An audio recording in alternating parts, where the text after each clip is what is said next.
Hi guys, අපි අද මේ පේනා වගේ රසම රස ඉදියාපකත්තුවක් තමයි හදන්න යන්නේ. ඒකට අපි මුලින්ම අවශ්‍ය කරන එළවලු ටික කපා ගන්නවා. අපි මේකට අමු මිරිස්, මාළු මිරිස්, ඊට පස්සේ ලීස්, කැරට්, ලූණු මේ දේවල් එකතු කර ගන්නවා. ඔයාලා ලීස් ගහේ කද කොටසයි කොළයි දෙකම එකට එකතු කරගන්න. ඒතකොට හොඳ රසයක් එනවා. ඊට පස්සේ අපි කැරට් අරගෙන මෙන්න මේ වගේ හීනියට ලියා ගන්නවා.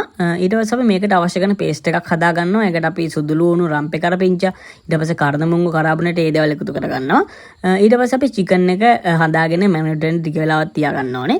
ඒ අතරතුර අපි සොසේජ් ටික කපා ගත්තා. ඊට පස්සේ අපි ඉදියාපත් මේ වගේ පොඩියට කපා ගන්න ඕනේ. මේක කොත්තුවක් ඉන්න. ඊට පස්සේ මුලින්ම අපි චිකන් කරි එක තමයි හදාගන්න යන්නේ.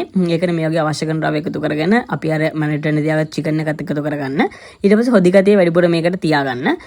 ඊට පස්සේ අපි අර කපාගත්ත එළවලු ටිකයි සොසේජ් ටිකයි එකතු කරලා මේක තෙම්පරාදු කරගන්න ඕනේ.